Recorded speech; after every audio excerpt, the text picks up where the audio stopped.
Olá, muito boa noite para todo mundo. A comitiva novidadeira do Terra Viva DBO na TV está acabando de chegar lá da zona da fronteira, ponteando uma boiada de cabeceira. E enquanto os boiadeiros vão armando o arranchamento debaixo deste pé de ingá e animando a fogueira para o seu Zé Nogueira fazer a janta, a gente já vai chamando os companheiros para se abancar e apreciar a recitação da nossa prosa abrideira do dia. Depois de afundar mais ligeiro do que martelo jogado na parte mais funda da represa, a exportação brasileira de gado vivo está se recuperando devagar neste 2016 complicado e acidentado, né? De acordo com o balanço divulgado na semana passada pelo Ministério do Desenvolvimento e Comércio Exterior, no quarto bimestre do ano, que vem a ser a soma dos meses de julho e agosto, né? Foram embarcados para o estrangeiro 61.714 animais, o que representou um aumento de nada menos que 51,4% na comparação com esta mesma época do ano passado. Por esta boiada, os exportadores receberam uma bolada de 45 milhões e 800 mil dólares contra 35 milhões e 400 mil dólares nos mesmos meses de 2015. Somando o movimento desde janeiro, o total embarcado até agora já bateu em 190.961 cabeças, um resultado que é 16,3% melhor do que nos 8 primeiros meses do ano passado. Mas é nesta hora e neste ponto da prosa que, mesmo sendo este número muito substancioso na expressão, né, a gente não pode deixar o companheiro se entusiasmar e achar que a situação merece comemoração, porque o nosso setor exportador de gado vivo continua andando num trieiro muito enganoso. Para deixar isso bem comprovado e demonstrado, é só lembrar que este resultado de agora é menos de 1/3 do total de animais embarcados entre janeiro e agosto de 2014, que foi de 488.423 animais. A explicação para essa redução nas vendas não é mistério para ninguém, né? Até 2014, tinha fila de navio no porto para levar gado vivo do Brasil para a Venezuela. E por conta dessa fome deles, este comércio progrediu como nunca se viu. Mas aí veio a desgramada da crise do petróleo e a derriçada geral na cotação do combustível quebrou no talo a economia do nosso vizinho de cerca. Mas, providencialmente, para não deixar a gente desanimar, nestes últimos meses a Turquia apareceu como grande novidade no mercado e já é o maior comprador do nosso gado, tendo arrematado 53,8% de tudo o que foi exportado no ano. Claro que isso é uma ótima notícia, mas ainda assim o setor precisa e continua carecendo de aumentar e variar a freguesia, para não ficar sempre dependendo de um único grande comprador, seja ele quem for, né? Com a disparada no preço do gado de reposição, que subiu mais alto e mais ligeiro do que rojão de vara em festa de São João nestes últimos 3 anos, e mais o consequente aperto na relação de troca com o boi gordo, tanto o invernista quanto o confinador brasileiros foram obrigados a arrumar jeito de tirar o máximo rendimento da boiada, nos piquetes ou nas invernadas. Aí, como não existe mágica na vida nem na lida, o que o pecuarista pensou e fez foi aumentar o peso médio dos animais no abate. Mas a questão é saber o ponto certo de parar, porque essa ideia só vai dar o resultado desejado se o vivente souber fazer direito a conta entre o custo de produção e o ritmo de ganho de peso, o rendimento da carcaça e, logicamente, o valor que o comprador vai querer pagar por esse animal, né? Pois então, para trocar 2 dedos de prosa a respeito desse assunto, a gente convidou para a nossa entrevista de hoje a doutora Amanda Oliveira, que é zootecnista, especialista em nutrição animal e coordenadora de confinamento da Premix. Boa noite, doutora Amanda. Muito obrigado pela sua presença. Seja muito bem-vinda aqui no nosso rancho. Olá, Sidney. Boa noite. Boa noite para vocês que estão em casa também. É um prazer estar aqui. Eu agradeço mais uma vez o convite. Doutora, até há pouco tempo, né, no Brasil, o padrão de animal para abate, para entrar no frigorífico, era 16 arrobas e meia, né? Quer dizer que isso caiu de moda agora? Como é que é? Isso vem mudando, né? Já faz alguns anos já que a gente está aumentando esse padrão. E é esperado mesmo que a gente aumente, é bom para o mercado nacional, é bom para a nossa carne de exportação e é bom para o produtor também, né? Que acaba recebendo um pouco mais pela produção de arrobas. O importante é que nem tanto o céu nem quanto a terra, né? Então, assim, matar boi de 26 arrobas, de 25, vamos pensar um pouco no caso se realmente vale a pena. Mas o de 16, como você disse, pelo preço do boi magro, hoje não compensa mais. Então, é importante que a gente trabalhe de forma intensiva para a gente matar esse animal aí de 18, 19, 20 arrobas, que é o que hoje o mercado remunera bem.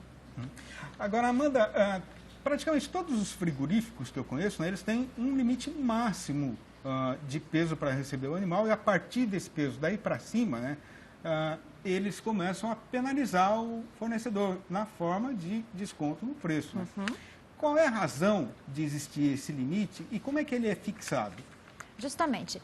Tem tanto para mais quanto para menos, na verdade, né? Animais que são, por exemplo, machos abaixo de 14 arrobas são abatidos como fêmea, muitas vezes. Então, assim, existe o limite tanto para mais quanto para menos.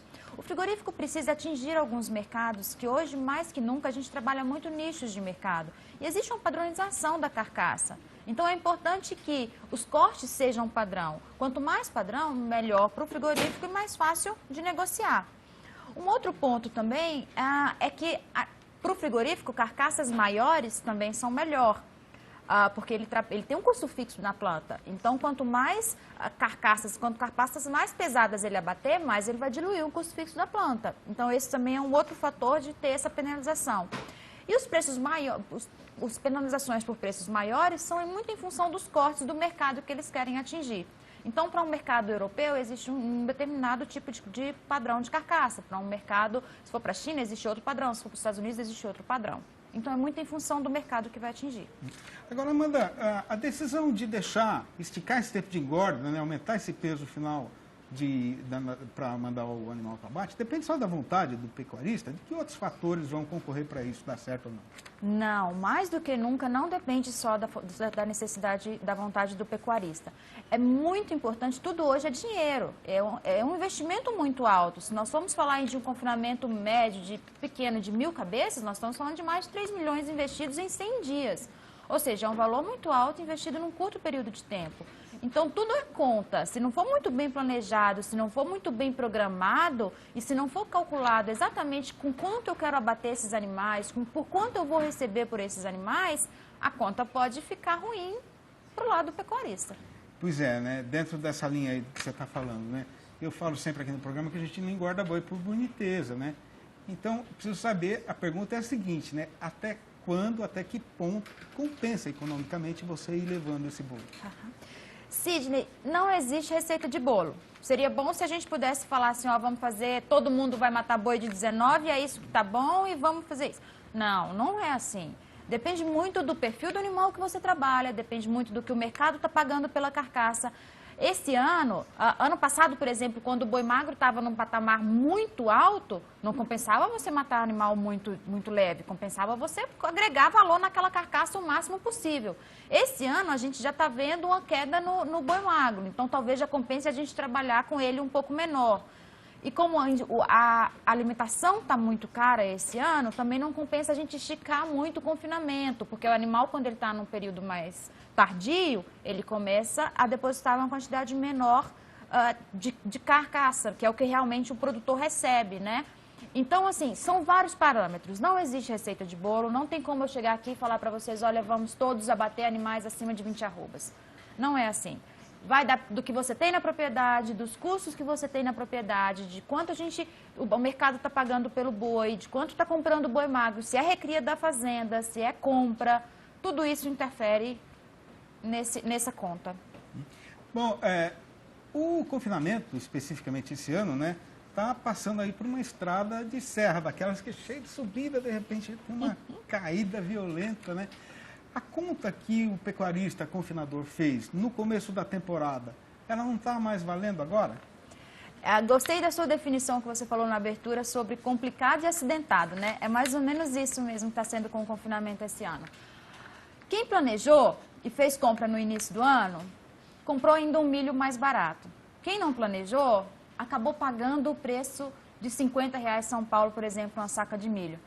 Então, realmente, aí a operação inviabilizou um pouco. Mas eu também não gosto de falar que o cenário está ruim, porque não é verdade. O cenário não está ruim.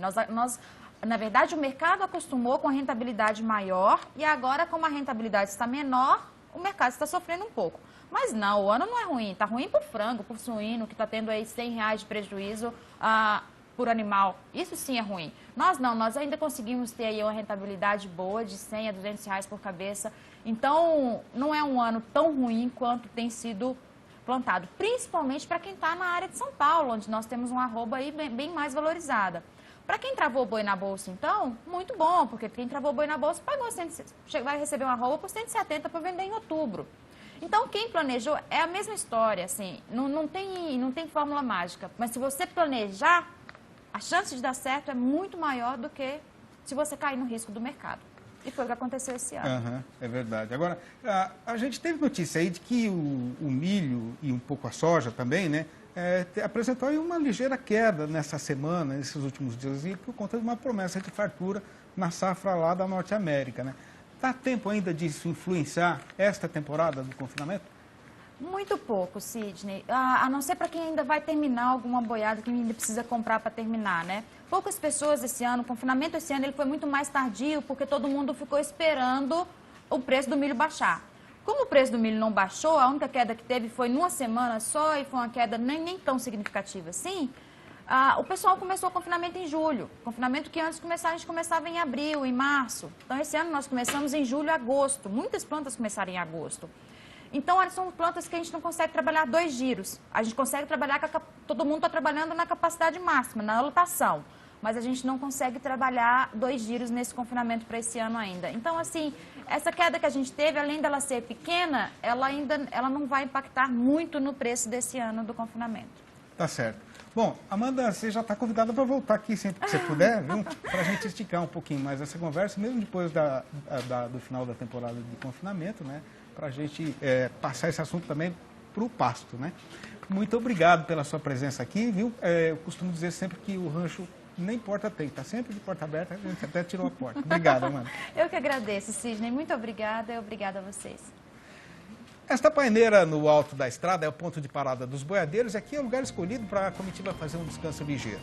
E quando a lida for retomada, as notícias que por nós vão ser contadas são as seguintes. Promessa de fartura na safra da Norte América derruba os preços do grão e do farelo de soja aqui na nossa praça doméstica. E no mercado do boi gordo, o dono do frigorífico está querendo recuperar de uma vez só o que ele não ganhou desde o começo do ano. Mas o fazendeiro não está gostando nada dessa manobra derrubadeira e mandou o empregado passar o cadeado na porteira. Terra Viva DBO na TV, volta já, aguarde. Ligue grátis e assine as melhores revistas da pecuária. Ao assinar a DBO, você recebe 12 exemplares por ano da mais completa publicação da pecuária por R$ 160.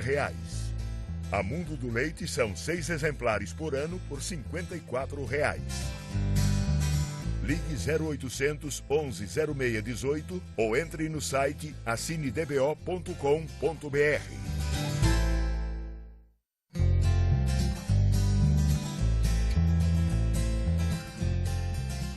Oportunidade especial para você que não conhece ou faz tempo que não vê a revista DBO. Entre no site portaldbo.com.br/exemplar grátis e peça já a sua edição de cortesia. Leia a revista DBO e saiba porque ela é a publicação mais lida e respeitada na pecuária de corte. Estamos de volta e conforme o companheiro fazendeiro já foi devidamente avisado aqui no programa, está marcado para acontecer neste domingo, dia 18 de setembro, o 27º leilão da Fazenda Santana, em Rancharia, aqui no estado de São Paulo. O remate vai ter animais testados e provados no PMGZ, o Programa de Melhoramento Genético das Raças Zebuínas da ABCZ, a Associação Brasileira dos Criadores de Zebu. E a novidade desta edição vai ser uma bateria só de touros POI, puro de origem importada. A transmissão completa da venda um amigo acompanha aqui no nosso canal Terra Viva. E sem deixar a boiada escapar nos ramais da estrada, a gente segue em frente anunciando as notícias a respeito do mercado, dos insumos mais usados pelo fazendeiro brasileiro.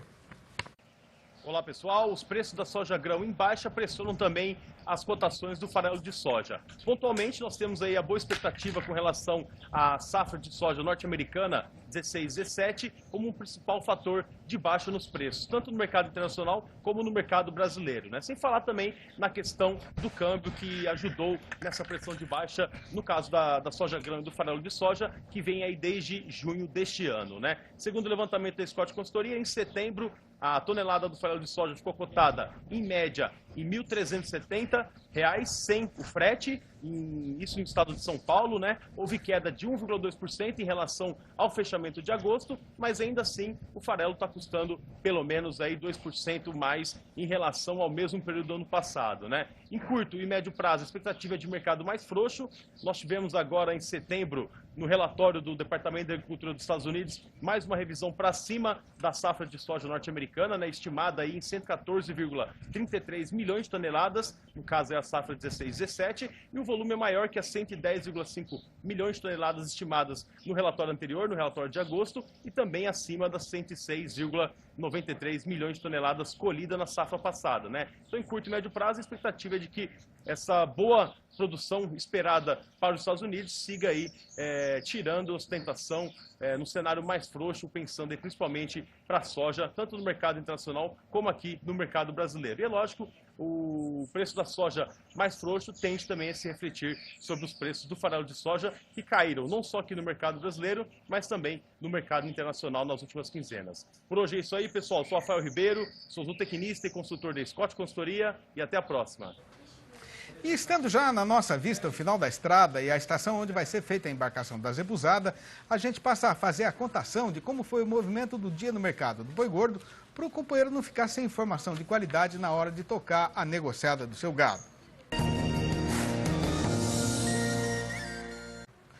Com o calendário avançando e o povo do sertão já apreciando a floração do ipê amarelo e outros sinais da chegada da nova estação, o mercado pecuário também está mudando a toada em que ele estava indo, passando agora a andar numa marcha mais compassada.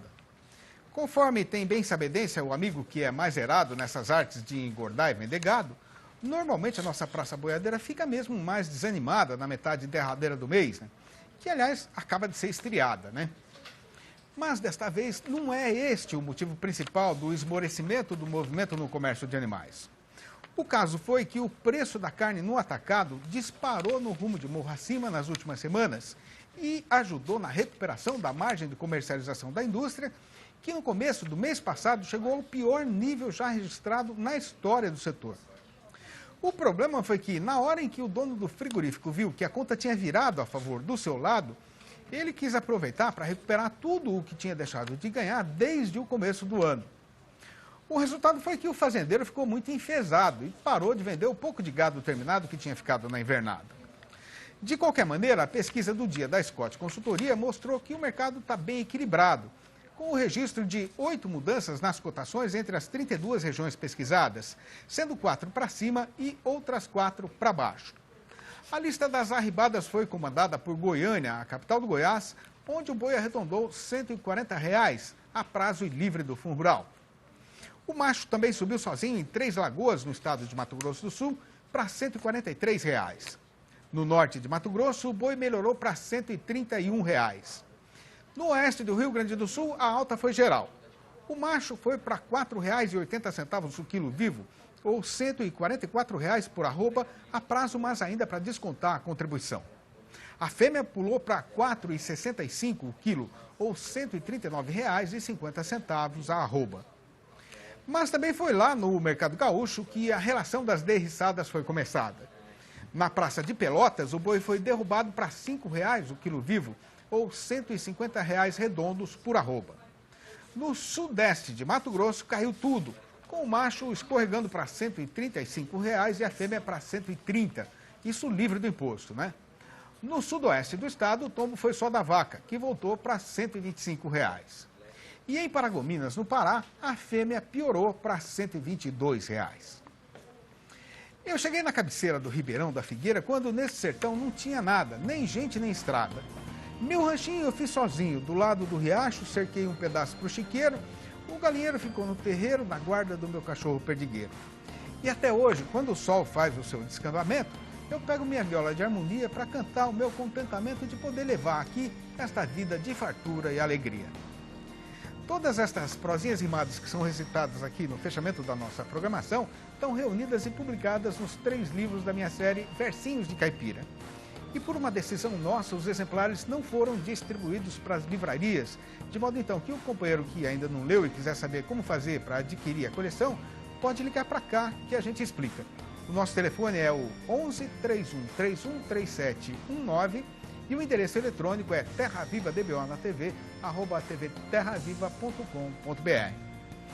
E assim, a serventia deste verso também é anunciar a nossa despedida, deixando já prometida a volta do Terra Viva DBO na TV para segunda-feira, às 6h30 da manhã e às 7h30 da noite. Um abraço, um ótimo final de semana para todo mundo e até lá então.